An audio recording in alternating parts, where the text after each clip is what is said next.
This channel does not promote any violent, harmful, or illegal activities. All content provided by this channel is meant for an educational purpose only. শুধু রাজ্যে 3টে কেন্দ্রই নয়, গোটা দেশে 17 রাজ্য এবং 4টি কেন্দ্রশাসিত অঞ্চলে মোট 102টি লোকসভা কেন্দ্রে আজকে সকাল থেকেই চলছে ভোটগ্রহণ। প্রত্যেকটা কেন্দ্রে পৌঁছে গেছেন আমাদের সহকর্মীরা, একেবারে বাংলায় আপডেট তুলে ধরবেন সেখান থেকে। রাজস্থান আজকে 12টা কেন্দ্রে সেখানে ভোটগ্রহণ রয়েছে। জ্যোতির্ময় আমাদের সঙ্গে রয়েছেন রাজস্থান থেকে। জ্যোতির্ময়, ঘড়ির কাঁটা 10:35 আপডেট।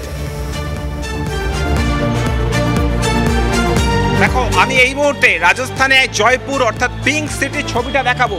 জনজীবন সম্পূর্ণভাবে স্বাভাবিক। যে জায়গায় আমরা দাঁড়িয়ে রয়েছি ঠিক এই জায়গাতে আমাদের হাতের ডান দিক বাঁ দিকে ছড়িয়ে ছিটিয়ে একাধিক পুলিশ স্টেশন রয়েছে। অন্তত 3টি পুলিশ স্টেশন এই জায়গায় রয়েছে এবং এখানকার রাস্তার ছবিটাই পিঙ্ক সিটির বলে দিচ্ছে যে জনজীবন সম্পূর্ণভাবে স্বাভাবিক।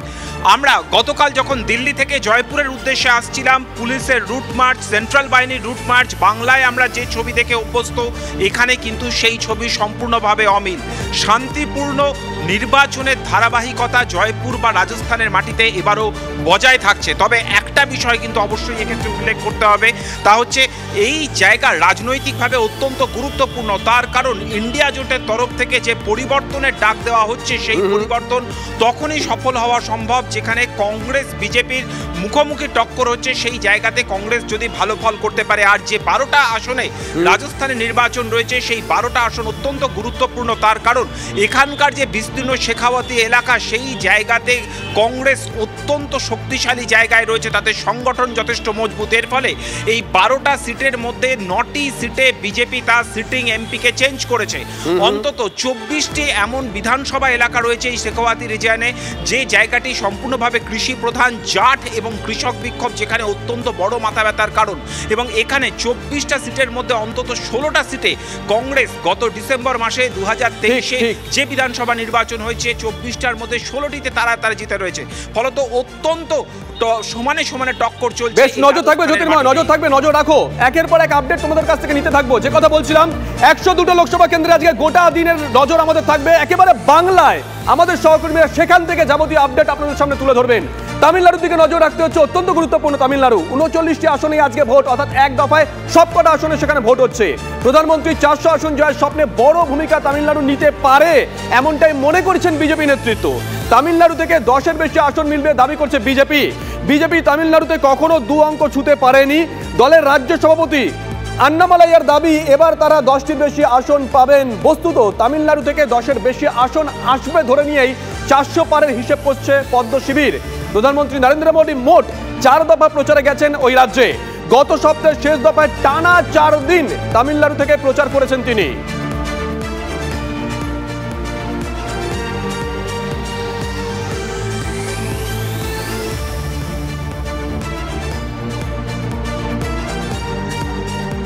আরো একটা ছবি সবার আগে টিভি 9 বাংলার পর্দায়। ভোট দিলেন অভিনেতা রাজনীতিবিদ কমল হাসান। ছবি দেখাবো আমরা, পিসিআর ছবিটা দেখাচ্ছি আমরা।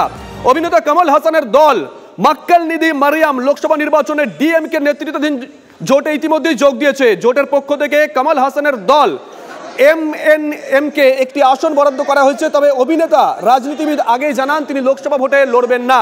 তিনি আজকে ভোট দিতে গেছেন, সেই ছবি সবার আগে টিভি 9 বাংলার ক্যামেরায়।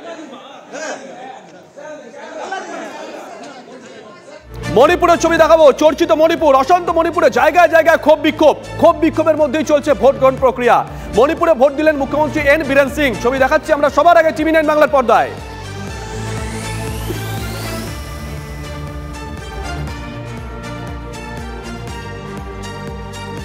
রাজ্যে ফিরি, কোচবিহারে সকাল থেকে অশান্ত কোচবিহারের মাথাভাঙায় টিএমসি পোলিং এজেন্টকে মারধরের অভিযোগ। তৃণমূলের বুথ অফিস বসানো নিয়ে তুলকালাম। বিজেপি ও তৃণমূল কর্মীদের মধ্যে হাতাহাতি। সুমন কল্যাণ আমাদের সঙ্গে রয়েছেন। সুমন, এটা অভিযোগের পাহাড় জমছে। একেবারে দেখো, এই যে ঘটনা, এটা মাথাভাঙা বিধানসভার অন্তর্গত এলাকায় হয়েছে এবং এখানে বিজেপির বিরুদ্ধে অভিযোগ উঠছে তৃণমূলের বুথ অফিস ভেঙে দেওয়ার। লাঠালাঠির মতো একটা পরিস্থিতি তৈরি হয়েছে। কয়েকজনের গায়ে আঘাতও লেগেছে বলে আমরা জানতে পারছি। পরবর্তীতে পুলিশের কাছে খবর গেছে, পুলিশ ঘটনাস্থলে এসছে। তবে পরিস্থিতি কিন্তু অত্যন্ত উত্তেজনাপ্রবণ এই মাথাভাঙা, শীতলকুচি এই সমস্ত এলাকাগুলোতে। শুভজিৎ, নজর থাকবে সুমন, নজর রাখো। ভোটে বন্ধ হয়েছে, যেমন করেন না। কোচবিহার আরো একটা ছবি, নাটাবাড়িতে বুথ জ্যামের অভিযোগ। আর প্রাইমারি স্কুলে ব্যাপক উত্তেজনা, তৃণমূলের বিরুদ্ধে বুথ জ্যামের অভিযোগ উড়িয়েছে শাসক দল। কোচবিহারে নাটাবাড়ির ছবি আমরা দেখাচ্ছি, নাটাবাড়িতে বুথ জ্যামের অভিযোগ। আর প্রাইমারি স্কুলে ব্যাপক উত্তেজনা ছড়িয়েছে, তৃণমূলের বিরুদ্ধে বুথ জ্যামের অভিযোগ উড়িয়েছে শাসক দল।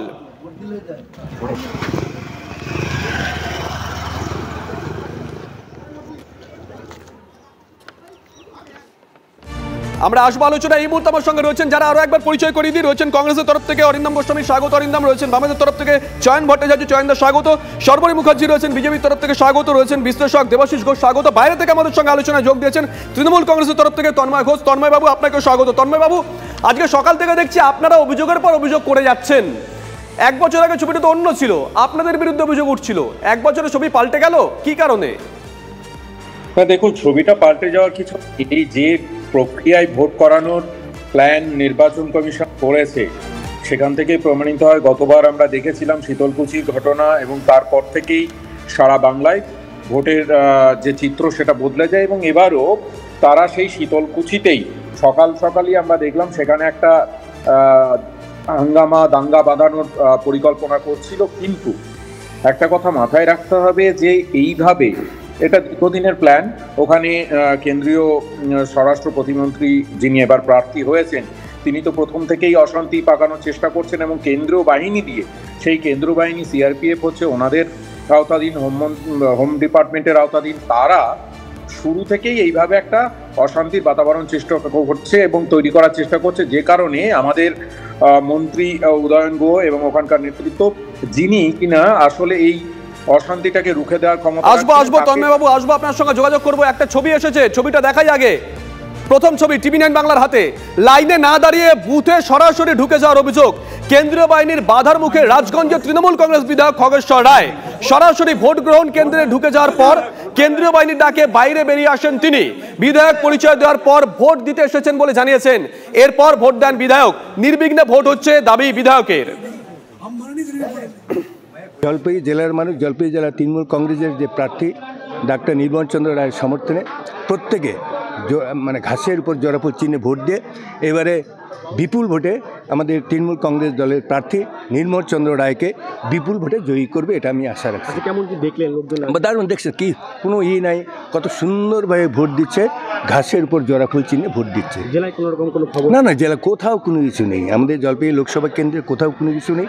সাধারণ মানুষ সুন্দরভাবে শান্তিপ্রিয়ভাবে ভোট দিচ্ছে, নিশ্চয়ই আপনারা দেখতে পাচ্ছেন, কোনো গন্ডগোল কোনো কিছু নেই।